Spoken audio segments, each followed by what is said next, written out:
Up next, we have the United Inventors Association, Insights from the Toy Hub, with moderator Matt Nuccio.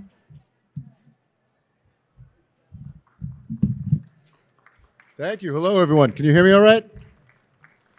So, well, welcome. Thank you. I hope that a bunch of you are inventors. Yeah, go ahead. Go ahead, sit anywhere you like. Grab a microphone and a seat, gentlemen. It's like a movie theater during COVID. One chair between each of you. So, this is the United Inventors Association's Toy Hub. The United Inventors Association is actually the country's largest non-for-profit inventor education and advocacy group. So we help inventors navigate the pitfalls of inventing and understanding how the business works. We were born actually out of the USPTO, and at this we work actually on a global level now too through IFIA and the United Nations, and we're really here to help. And this is all volunteer stuff. So everyone here is always happy to take an email or a question or reach out to us on LinkedIn or whatever. But let's just get this moving. So we'll start with some introductions. Dougal, why don't you go first and tell them who you are? Yeah. Hello, everyone. Good to see everyone. Some friendly faces in the crowd as well. My name's Dougal Grimes. I've been in the toy industry for about 16 years. I started at Hasbro 2008, worked for 11 years at Hasbro, did a bunch of different roles, mainly within design and development. Then I moved to Spin Master, based in New York in 2019. Again, a bunch of different jobs within there. And last year I left to set up my own company, EightyTwo, which is consulting in the toy and game industry and game development. Well, thank you, Dougal. Angus, please. Hi, everyone. My name is Angus Walker. I head up the inventor relations team at Hasbro, and I've been at Hasbro for about 20 years, worked with Dougal very closely for a while. I had a lot of different roles within Hasbro, both in marketing and product development, and now in this inventor relations role. It's my favorite role I've had so far, so excited to talk to you about all this stuff today. Great. And Scott, please. Hi, my name is Scott Landsbaum. I'm an attorney. I've been working in the toy space for about 25 years. I started at a really big law firm doing corporate stuff and got an in-house job at a company that made Burger King premiums and Scooby-Doo toys, and that was my intro to the toy industry. I've been on my own now for over 20 years, and working with companies and inventors and agents and consultants. And I have to say, sadly, Trina McFarland was supposed to be here today as well, but she got sick and was unable to make it today. Dougal, do you have a bad joke to make? I saw you lean in. I don't know if it was a bad joke, but Scott's my attorney. It's my lawyer. And then also I wanted to see a show of hands if anyone's at the Spin Master party last night. There we go. Yeah. You might hear a little croak in our voices because of it, but forgive that, please. Matt, what do you do? All right, so I am the owner of Design Edge. We are a product development. We are a completely vertical product development company. So we are basically a toy company for hire. So we design, we engineer, we manufacture, we set up distribution.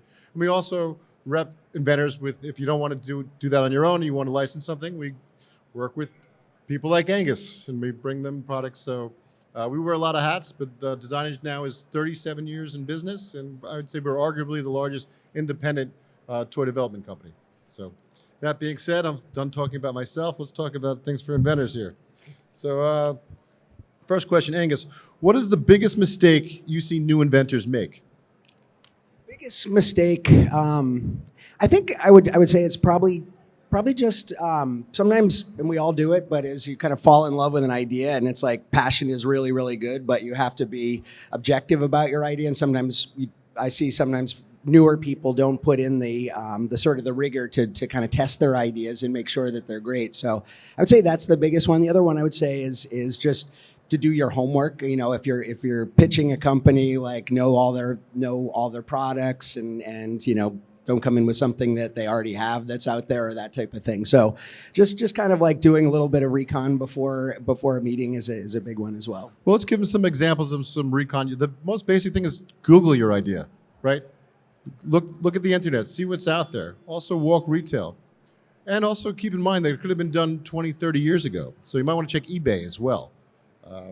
Any other thoughts on some recon? Well, I was just going to build on Angus's question about the mistake that people made. And the best analogy I was told is by an inventor called Jim McCafferty. Very established inventor for a long time. I think one of his newer items, sticky rolls, which came out recently. Very cool. And he said, don't be like Gollum. And in Gollum, he goes, effectively turns into Gollum because he's obsessed with the ring. And he's like, my precious. And he said that it was a good analogy because sometimes people, when they're too precious about an idea, it can drive you crazy and you can be very like inward and insular. And a lot of time about the pitch process, which is great if you're pitching to companies, you'll have people on the other side of the table that have been in the industry for 20, 30 years, and they'll have an encyclopedia of insights. So all the time, inventors, when they're pitching, if you can hear that feedback, incorporate it. It's up to you whether you incorporate it or not, but this is effectively free research to get that information back. So don't be as precious about those ideas. Yes, if you have something great, you stand up for it, but use the opportunities when you're pitching to garner more feedback from people who are experienced. And don't be afraid to ask for feedback, even if it's especially if the item gets passed on or whatever. It's kind of our responsibility to give you constructive feedback so that you can make your idea better, or the next time around have a better shot at kind of doing it right. Well, so the next question actually is for you, Scott. Right? How important is it to protect your concept? So you're going to love this answer, but it depends. It depends what you're doing and what it is.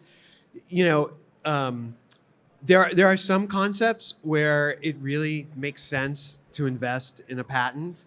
Like Troy Fisher was here yesterday. He has some light up technology, and he got a patent. And it's the type of thing where he can license it over and over and over again because no one can knock him off.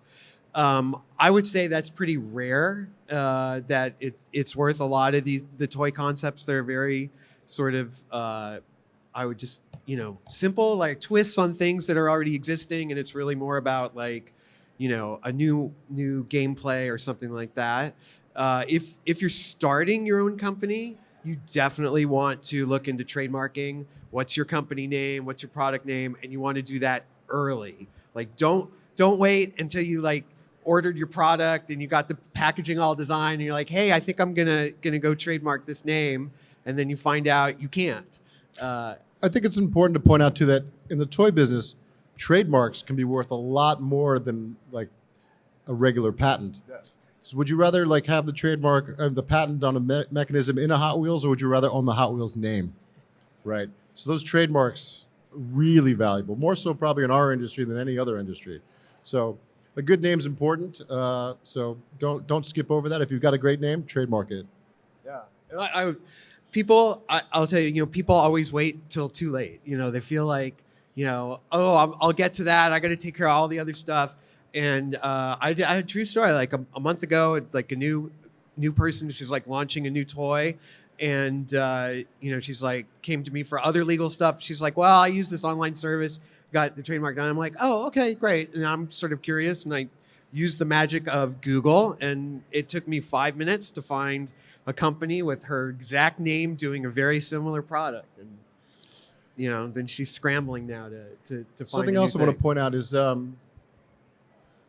be careful when you try to grab the domain and the trademark almost instantaneously. In fact, if you can grab the domain first, because there are bots out there, and this happens all the time. The second you file for that trademark and it catches it in the system, it automatically registers the trademark, and then they're going to want to charge you to own the .com. So it's a fun world we live in, isn't it? Same thing with like social media handles. You want to make sure those are all available too. Yes. Change subjects a little bit. Dougal, what's the most important thing an inventor can do to increase their chances of success? Oh, wow. Most important thing they can do to increase their chances of success. I think you wrote that question. So. Damn it. That's, in terms of increasing your chances of success, there's a couple of ways to look at that. Chances of success of getting something to market it's a really difficult question because you're at the whim of so many different stages within there. So if we take like a traditional inventor route, you're going to show an item to a company, someone like Angus, Inventor Relations, and then they're going to share it with their team, and then their team might like it, and then they're going to share it with a bigger team, And then that bigger team's going to share it with a retailer, and the retailer is going to maybe share it with the kids or the families, whoever. So there's so many touch points of gatekeepers. So you'll drive yourself crazy with a lot of this process of thinking about how you can be more successful across that. So really the stage that inventors can affect and be successful is that early stage when it comes to pitching. And I think that increasing your chances of success is kind of what we talked about before. It's doing your homework. So if you have a concept, let's just say it's a game, and you look out there, you see what type of game I have. Is it a party game? Is it a strategy game?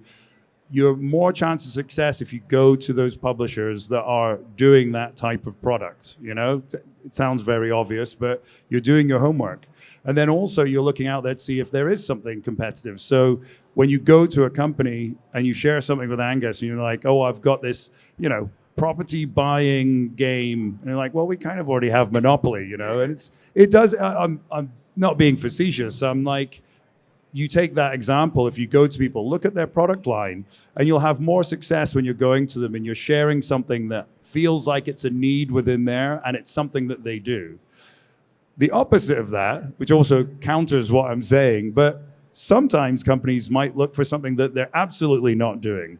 So you kind of also then have to look for companies that might be growing in different areas, like say, someone like a Spin Master might have started within toys, but they built on their activities business. So sometimes these people are actually, a company that's actively going into new categories is also interesting. So you can go to them and say, this is something you might not be doing, but I'm sure I've looked at the research, there's a growing industry, and I think that you're the type of company that might be able to do it. So kind of summarizing that, I think it goes back to doing your homework on who you're pitching to, the type of product you're pitching, because then you'll have a greater chance of potentially them licensing it or working on it. Can I add to that, Dougal? I like to point out to a lot of new inventors that what they're looking for is, yes, they like a good idea, but they really want a great solution. So make sure that you've got your idea figured out. Don't just walk in with a drawing and be like, wouldn't it be cool if this skateboard floated above ground? Then like you guys can figure that out, right? No, you have to go in there with the text somewhat figured out to a point where their engineers can run with it, because they've got plenty of great ideas internally. These are billion-dollar companies, some of them, right? So they're not going to spend money trying to figure out your idea when they can focus on their own. So if you bring them an idea that's got a problem solved with a feasible solution, they're going to want to then pick it up and run with it.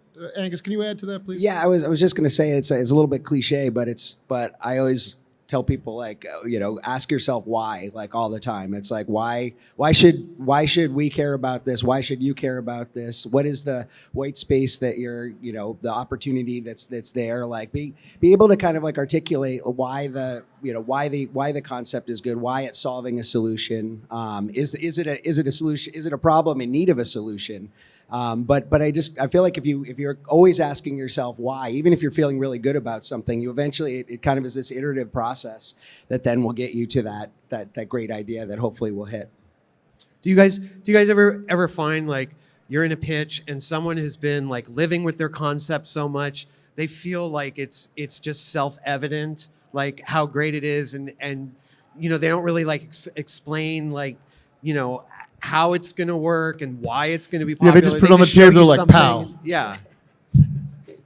like what are like three things? Obviously, someone has to explain what the item is that they're pitching. But what are like three things you want to hear from the inventor that you feel that at least it's like a serious proposal? For me, yeah. I mean, I think it's. I mean, obviously, we're in the business of innovation. So if it's, there's that initial sort of visceral, like, when you see it and you're like, wow, this is really, really cool.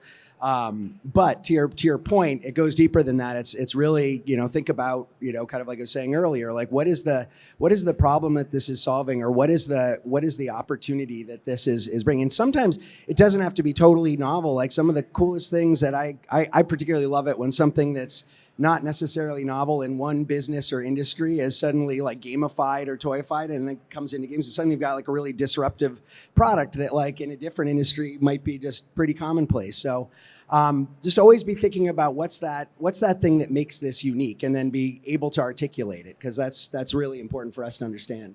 Yeah, and there's it kind of going towards the pitch side of this, if you're increasing your chances, if you're going into a company like Hasbro, there's definitely a couple of layers. Of course, you want to have, a sell sheet, visual. You want to have a good video that's backing up. And there's kind of like a tiered system almost that you're wanting. I always think about it, the kind of the newspaper model. You want to have your headline. This is the next Furby. Okay, interesting. I'm into that. It's the next Furby because why? And then there might be a video backing up, that 1 minute video. And then once you've got them on the hook for that, you still also have to have done your homework and especially if it's a game, for example, well, here are the rules and this is the more deeper angle on it. And then you can go one step further. Of course, you might have a playable prototype. It might be a works like or a looks like or something like that. You're increasing your chances if you've got this backing with you. And then coming into almost like the feasibility side. You don't have to have all the financials worked out. It's not like in Shark Tank, everyone stumbles when they ask them about the financials and they're like, no idea. It's very difficult for inventors to ascertain that, but at least with some knowledge that you're not coming in with something with like 20 motors and you're like, yeah, this is gonna be a $20 item at Target. It's like, it doesn't make sense. So you gotta have like at least your baseline sorted to increase your chances when you go into particularly like the bigger companies. Well, Dougal also mentioned, you just mentioned video. Video is a very important part of the pitching process in toys. And you notice he said 1 minute video? It's 1 minute or less. These people make very long videos, and my biggest suggestion is go right into the product. Don't start the video with the whole background story of how your kids love this and your favorite color is green and this is how the whole thing came about. Just treat it like you're making a commercial and just highlight the best features of that product. It's not about you, it's about the product. They might love you to death. I hang out with these guys. I can't sell them stuff. I think it's a great point, and I always think like from a video perspective, like looking at videos that are on Kickstarter are often a really good model, like because they have to tell kind of a story about why you should be investing in their process. And they're probably a little bit longer. They are longer than they should be, but just the essence of what people are trying to communicate in those are a really good kind of model to build on for the videos. I also just want to throw out there, these guys can talk forever, so if anyone has questions, yes, we don't want to be able to miss that opportunity. So please, you can raise your... Oh, we've got some people over here already, so... Oh, wow. They're going to bring a mic over to you, sir. Hi, everyone. Great panel. Thank you for taking questions. Thank you. Why would an inventor not go the Kickstarter route? Kickstarter gives inventors ownership. It approves the market immediately. Is it just that an inventor doesn't have like the abilities to be an entrepreneur and ship product? Well, they can. And that's another thing we were going to get to in a little bit, but I realized we were going, I have a clock here. Sorry for the tough question. I know it's a little bit like a because inventors can self-produce, and that's actually a big model these days. And you might say, well, is that bad for these guys? No, because what happens now is a lot of people bring product to market on their own. They get it established to a certain level, and the Spin Masters and the Hasbros of the world come in, and they're like, we've got amazing marketing. We are global. We can now pick this up and run with it. You proved it. We can make this better. We can get this everywhere. And that's become a big part of the inventing business. I mean, you guys. It's a really interesting question because actually the answer to it is like, what do you want to do? Because I've known people to do crowdfunding, absolutely love it. And I've known people to do it and absolutely hate it. And like, that was a disaster. I would rather just go to a company and pitch it. And so it kind of comes down to what are your resources and your capabilities? What are you excited and passionate about? Because there's some people that really enjoy doing that process and or they have a team. So it kind of comes down to what do you want to do? The model of being, let's say, like a pure inventor where you come up with ideas and you share them with companies is, quite a clean model in some ways, but it's fraught with a lot of challenges. There's a low likelihood, in being in reality. Well, Angus, how many companies are in your database? How many inventors do you guys see? It's a lot, right? I mean, it's definitely, the hit rate is not high, but if it does, it's great. But I mean, in any given year, myself and my team probably look at close to 5,200 concepts like in the course of a year, and we license nothing even remotely close. But they're actually, that's considered really, really great. I mean, it's the when they do hit, it can be really great, and the opportunity can be really high. But you definitely have to have a thick skin, you know. And to Dougal's point, I think it's a question of like, do you want to be a publisher, or do you want to be a creative that's just doing that? And everybody's wired differently. And so some people just want to continue to just make and not have to deal with the headache of kind of running the business like side of it. And others really enjoy that. So I would just say also, Kickstarter, like the early days, like Kickstarter, you could throw anything up there and people would sort of self-discover. So now Kickstarter is something where you really have to have a budget and invest in a successful plant. You got to make your videos. You have to have your strategy for doing your add-ons and things like that. There's a budget. It's on right, top and of so your there's budget a budget to develop it. Yeah, but I always urge inventors to consider launching it themselves, starting your own toy company. It's not easy, but it's never been easier. Yes. Because you can go straight to the public through Kickstarter or Amazon. You don't need to go through gatekeepers at retail or do the gauntlet of licensing to a big company and then having your concept die in committee, even if it gets licensed or something else happens. So you have a lot more control over what the product is, how it gets marketed, where it winds up. You get all the rewards of being successful, but also you have all the risk, and you're investing in marketing and inventory. So it's really about like, what's your resources and what's your personality? What do you want to do? Correct. I just build on that. It's a really interesting question because I think the phrase is they're not mutually exclusive, because Kickstarter has two functions in many ways: the funding part, which is funding your inventory and like what you'll do, but the crowd part, which is marketing, promotion, and awareness. And the thing is, you can launch on there, and that doesn't exclude you from going to larger publishers. So even when I was at Hasbro and Spin Master, we would then work potentially with post crowdfunding, because it gives that little bit of equity. So it is a good model for that. But then sometimes you approach people who have had a very successful Kickstarter, and they're like, well, I'm going to just do it myself now, which is also very cool. So it's interesting. There's a lot of dynamics in there. And you can keep segments of the market. You can be specialty only, and they can take mass. But we have other questions. So Sorry. I'm sorry. All right, no worries. So one of the questions I would have for a big toy maker is, would you prefer an inventor that go on its own, creates his thing, do his Kickstarter, create a product, and have some success that you would purchase afterwards, or you would prefer the inventor to come up to you and say, hey, here's what I have, what could we do with it, and how can we partner to create that thing? It's a great question. I mean, I think it's the answer sort of similar to some of the other answers. I think it kind of depends. I mean, I think there's always demonstrated success is always, a good selling point, that if you can come in and be like, hey, like I raised this much money crowdfunding, that's like proven success. So I think that's great, but it doesn't have to be. I mean, the vast, we definitely, stuff that's kind of come out on, already been published like independently is a sort of pillar of our innovation strategy for sure, but it's not even remotely close to as many, kind of independent inventors that just pitch us ideas. So we love seeing both. I don't think there's an advantage to either necessarily. We have another question, or we got a couple of questions going on.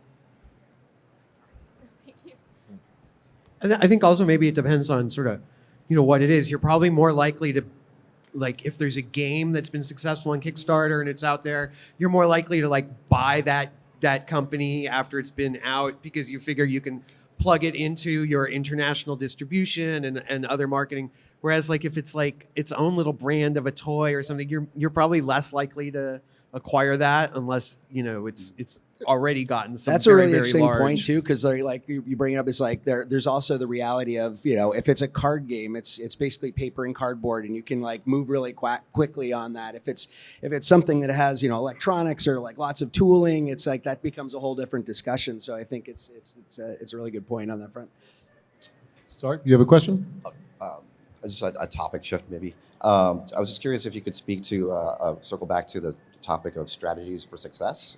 Curious how often you see inventors partnering up together versus solo inventors, and like if there's a ratio of that. All the time. all the time. Like it's really it's one of my favorite parts of it is like you get to know these inventors, and they'll be like, everybody has their superpower, you know. So somebody might be really good at coming up with gameplay. Somebody else might be a really good electronics person, and they get together. And often when we get pitches, it's like two different inventors like working together on it. So It's a cool community because a lot of the inventors do help each other. Exactly. It's a very and everybody kind of knows each other's superpowers, and so they team up all the time, and it's a great way to kind of cover what you may not be strong in. Yeah, it's very much like any great partnership. There's as you were talking about, the complementary skill sets, and especially being out doing your own thing, it can be tough because you're kind of siloed and you have your skills. And the other day I saw you met Steve Moore, and you were talking because you have specific skill sets in electromechanical design, and so it's definitely interesting. And there's been a lot of great invention partnerships over the years that have come from that core thing. You got to try and see if it works, and then if you get on a roll, just keep going with it. Yeah. Thank you. Hi. When you're an inventor and you're pitching to a company, I know you can do a trademark, but since you're going to be presenting a concept with the technology already figured out, how do you protect yourself as an inventor from when you're pitching it to a lot of different companies? It sounds like a Scott question. Yeah, so the large companies, they all have their own form of submission agreements. And I'll tell you, they're not designed for you. They're designed for the toy company to make sure that when they come out with something that is a little bit maybe similar to what you showed them, you're not suing them and saying that's my idea and you ripped me off. And it's just that's just sort of the way it is. When you're showing stuff to smaller companies, they have a non-disclosure agreement and sign it before you show them something. You're really honestly, like, a lot of it is just relationship, and you're like showing it to good people with good reputations. And that's honestly what you're really, really relying on. And if you don't have those relationships, right. you can team up with people that do, back to partner. Right. But I will just say, if it is something that there's a possibility of patenting it, then you do need to make sure you've got non-disclosure agreements, because it can impact your ability to get a patent later. Well, since your question was specifically on the trademark, because the patent is a complicated process, but on the trademark, they have an ITU, which gives you a little bit, a shortcut where you can control it, because patents require trademarks require use to be in use, active under common law or filed. But the ITU, for a smaller amount of money, you can file an intent to use. You're covered. You can show it. It's yours, and you can even prolong it. You can renew it. Yeah. So, whether an inventor should file for a trademark when they're pitching a concept is always a little hard. I frankly recommend it rarely, because most of the time the toy company is going to change the name of that product anyway. And on occasion there's like an item, like if it's a doll line and it's got a particular name to it. If it's a spectacular name. Right. Or you have a game and you've come up with a name that, like, it just fits the game perfectly, and you get the game instantly from the name, then yeah, go ahead and invest and file on an intent to use basis, so you've got that name reserved. But most of the time, honestly, if you've created like a mechanism and it's going to go into like a Bluey doll, like there's no point in sort of trademarking the name for your mechanism. Yes, please. Yeah, I would love to get the panel's take on the rise of kidult toys and collectibles. Are you seeing more and more inventions in that market or that demographic?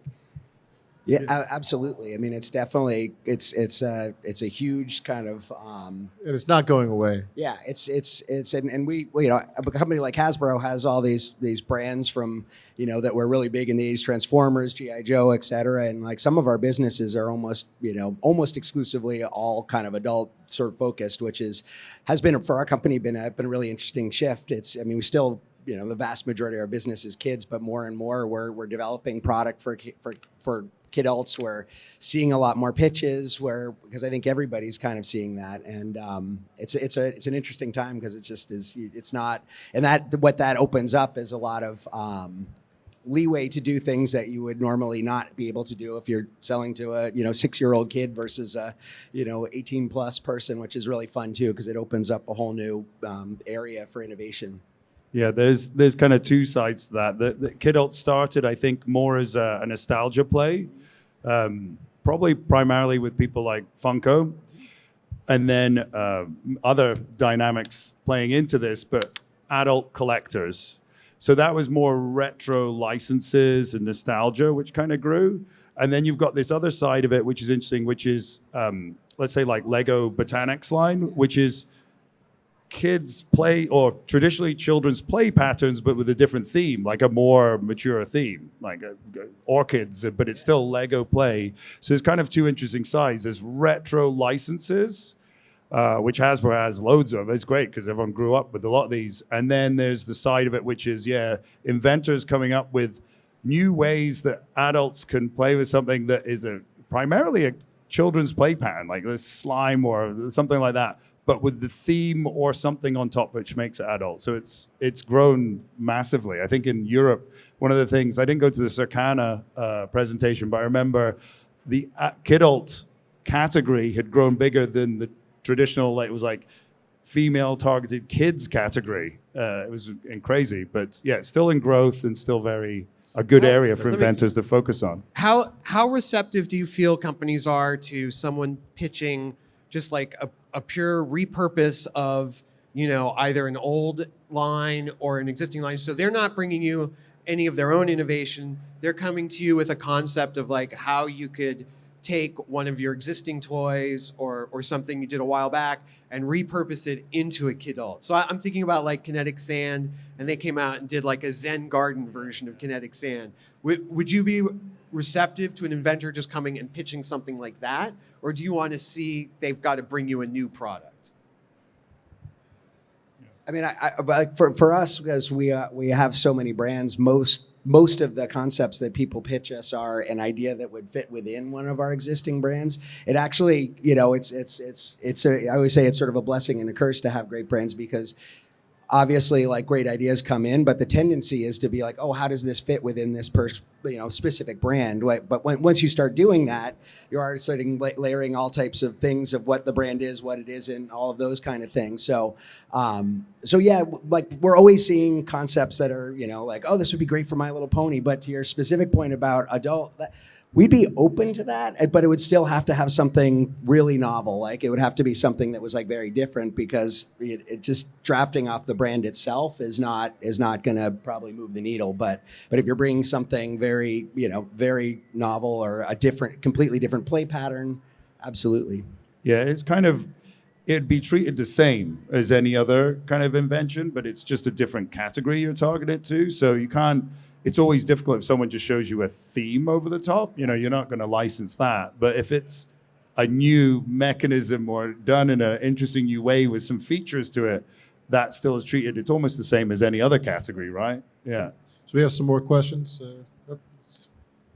For inventors that are coming directly to the companies, would you guys rather see a video like that 60-minute or less video, or would you I'm sorry, 60-second. Yeah, not 60 minutes, Not please. 60 minutes, no, definitely not. Not the movie. Would you rather see that short video, or would you rather have... I think a prototype is always prototype king, better. but a good video can get you the appointment to show the prototype. Yeah. And I would say that at least for us, even when we see a prototype, the next step would be to get a video, because it makes it easier for us to then share it internally with a key decision maker. It's sort of part and parcel. Yeah, exactly. Yeah, I think some of the definitely things I'd learned, especially at Hasbro, was working with Angus, actually. It was very true. It was like, the development of digital marketing, right? I mean, you take like YouTube, for example. People's attention spans, it's only really the first 5 seconds. If you look at how YouTube monetizes with their adverts, like the adverts for a YouTube video are literally like 5 seconds, 10 seconds long. And so video length has been shorter, but you almost have to front load the payoff very much so. And it's almost like counterintuitive. I think a lot of inventors, it kind of goes back to what we were talking about before. If you've lived with something for a long time, you want to talk about the whole history and da-da-da-da. But one thing I learned was like flip it on its head. Just hit them over the head right at the beginning. What is this? Why is it so great? And then you can kind of build out after that. But shorter video, it doesn't mean it excludes you doing a longer video explanation. But the real part of the pitch, which is also capturing people in a large corporation, time pressure, short attention spans, especially working in the toy industry, you're trying to capture them with that kind of sell video. Well, think like Steven Spielberg. He always makes a movie, it always opens up with the action. Where there's like Saving Private Ryan, it's immediately, you're storming the beaches, right? It's Indiana Jones, there's a boulder rolling down on him, and immediately. That's what captures your audience. And like you said, if you want to talk about how your kids love it, you can do that at the end of the video. But he used that beginning to entice him. But we have another question over here. So I'm pretty old. I don't go on social media, but I understand these days that influencers in social media can really, it's working for my son. Let's talk about sticky rolls. Anyways, talk about that. Social media. Yeah, obviously the growth of social media and subsequently underneath that, there's a few different areas. Like, so if you terms of channels, Instagram, TikTok, YouTube, all of these are very powerful channels that have audiences in them. But then underneath that, you obviously have the content creator community, which in their own right, each Mr. Beast being a famous one, right? Within that, these new channels, celebrities, talent arises within there that are very powerful for product promotion. And so there's probably a whole other talk to talk about this, but it is incredible. And within those communities, people are very engaged. Like if they're fans of a specific content creator or influencer, they may have millions of followers, but they also have very engaged followers. And so if you're developing product, it's sometimes as well, what is that content creator doing? It has to be very much aligned with what they're doing.